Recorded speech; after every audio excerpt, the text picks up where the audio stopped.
Aujourd'hui, on va voir comment les bruitages dans un documentaire et l'ajout de bruitage peut créer chez le spectateur des émotions.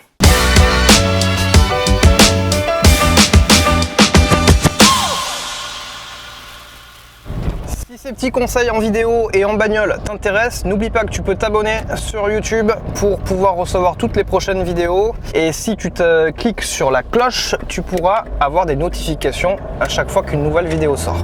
Alors, la saga continue avec notre stagiaire, puisqu'on lui a demandé en début de semaine là, de faire le montage son d'un documentaire sur lequel je travaillais depuis plusieurs semaines. Le format, c'est à peu près 1 heure, c'est pour le cinéma. Et c'est un documentaire assez poignant aussi, sur un sujet qui est intéressant. En fait, c'est un mec qui bossait à Wall Street, à New York, donc qui était financier, qui brassait pas mal. Et puis tout d'un coup, ce gars-là a décidé de tout plaquer parce qu'il trouvait que sa vie était un peu superficielle. Et de partir carrément partir à la rencontre de ces jeunes qui donnent une année sabbatique au profit de missions dans des bidonvilles en Indonésie, à Manille et à Bangkok, pour comprendre ce qu'ils vivaient sur place et comment ça les a changés, et est-ce que lui ça peut le faire changer aussi, de revenir à des valeurs un peu plus terre à terre. Et on a demandé à notre stagiaire de s'occuper du montage son, donc de rajouter éventuellement des bruitages là où ça manquait, et elle nous a fait un super boulot. Elle a fait un super travail et c'est pour ça que j'avais envie d'en parler dans cette vidéo et de donner quelques exemples sur le fait qu'en fait, bon, moi j'ai monté des séquences dans ce docu qui étaient, c'est vrai, assez poignantes déjà de base, visuellement, et puis avec la musique, avec toute l'ambiance qu'on a réussi à créer sur des séquences choisies. Et elle a réussi encore à les relever, à les faire passer à un niveau encore supérieur, rien qu'en rajoutant des bruitages. Et pourtant, c'est pas des bruitages, on va dire, c'est pas du sound design de malade où t'en prends plein la tronche et au final, il n'y a plus rien de très réel, quoi, on va dire. Mais c'est juste des ambiances sonores, en fait, où on étend un peu ce qu'on voit visuellement, et ben on l'étend au niveau du son, on le renforce encore plus. Et je vais te donner 2 exemples où en fait l'ajout de ces bruitages a accentué encore les émotions que peuvent ressentir le spectateur sur ces séquences-là. En fait, on a une partie où on est à Bangkok. On a filmé au drone. Alors le truc, c'est que quand tu filmes au drone, il n'y a pas de son. Donc tu es obligé de recréer le son en dehors, en post-production. Parce que quand tu filmes au drone, tu as le bruit des hélices, tu as le bruit de tout ça. Enfin voilà, il n'y a rien d'intéressant dans le son d'un drone, quoi. Donc du coup, la plupart du temps même, le drone, on enlève carrément le son. Et là, donc, ce qu'elle a fait, c'est que... Alors, on est sur une séquence où on est en train d'expliquer que tu as des mecs à Bangkok qui vivent, mais vraiment dans une insalubrité totale, dans des maisons en tôle, en dessous de gros axes autoroutiers, et puis au-dessus d'une rivière dégueulasse, boueuse, il y a de la pollution à mort, enfin bon, il y a un petit peu de tout qui flotte là-dedans. Et entre autres des dragons du Komodo, enfin les mecs ils vivent au milieu de la ville, en plein sur les plus gros axes routiers, mais personne ne les voit parce qu'ils sont en dessous de ces gros axes. Et dans l'eau, les pieds dans l'eau, enfin, c'est des maisons sur pilotis, enfin bref, bon. Et en fait, vu qu'on n'avait pas de son sur cette séquence, elle a juste rajouté le son du trafic autoroutier. Alors, l'idée n'a pas l'air si révolutionnaire que ça, mais en fait, à la pollution visuelle et physique que tu vois et dans laquelle vivent ces gens-là, le simple fait de rajouter une pollution sonore incroyable te met complètement en empathie avec les gens qui vivent sur place et qui vivent la pollution sonore aussi. Parce que c'est quelque chose dont on n'a pas conscience si on ne l'entend pas. Et là, c'est vrai que jusqu'à présent et pendant les semaines où j'ai monté ce film, on n'en avait pas conscience en fait de cette pollution sonore.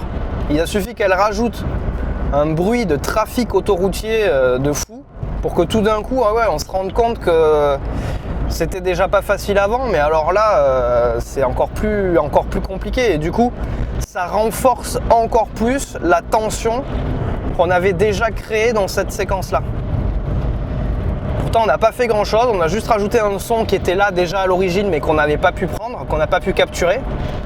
Et tout d'un coup on a une dimension nouvelle à cette séquence là qui rajoute encore plus de tension, qui rajoute encore plus d'empathie aussi. Et la deuxième séquence où on a rajouté juste un petit son, vraiment léger quoi, mais où ça a fait encore prendre une autre dimension à la séquence, c'est cette séquence où on se balade dans les rues de Manille de nuit et t'as une maman. Alors évidemment on va dans des quartiers où voilà, la vie est très très compliquée, les gens sont extrêmement pauvres et t'es dans la rue et tu vois plein de mendiants dont une femme qui change son bébé à même le sol, juste sur un carton par-dessus le trottoir quoi, enfin sur le trottoir. Elle avait juste posé un carton pour changer un bébé qui devait avoir peut-être 3 mois. Et c'est vrai qu'évidemment quand tu tournes une séquence comme ça, tu te mets pas derrière l'épaule de la femme qui est en train de changer son gamin. T'es un peu loin, tu zoomes parce que voilà, tu peux pas t'incruster au milieu de cette histoire-là et faire comme si c'était normal. Donc nous, nos collègues, ils ont filmé ça en mode un peu furtif. Ils étaient un peu loin, ils ont été obligés de zoomer. Donc forcément, il y a des sons que t'as pas. Et notre stagiaire a rajouté juste le son de la respiration, tu sais, un peu pas très régulière, la respiration d'un nourrisson quoi, tu vois. La respiration avec les petits grognements de nourrisson, les petits trucs mignons, tu vois, qu'on aime sur des bébés quoi. Que le truc que t'as direct envie de serrer le bébé dans tes bras, tu vois. Elle a juste rajouté ces petits sons là sur ce plan où tu vois cette pauvre maman en train de changer son gamin à même le sol. Et en fait, déjà le son tout seul, c'est mignon.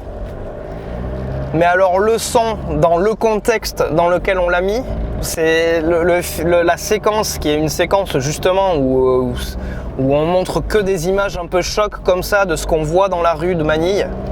Ça fait prendre déjà cette séquence à une dimension carrément supérieure.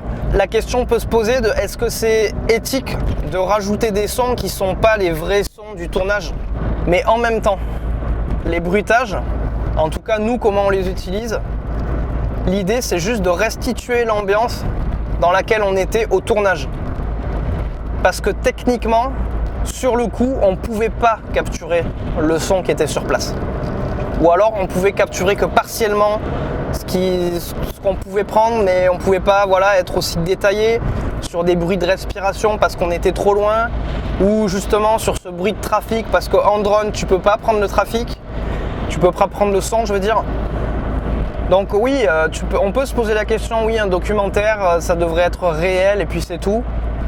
Mais en fait, pour renforcer des émotions, pour renforcer des ambiances, pour renforcer des lieux, pour renforcer des personnages, eh bien si t'as pas eu ce qu'il fallait au tournage pour pouvoir bien capturer propre tes sons, c'est important aussi de pouvoir ajouter un peu de bruitage pour aller plus loin dans l'identification, pour aller plus loin dans la narration, pour aller plus loin dans plein de choses. C'est que des sons d'ambiance.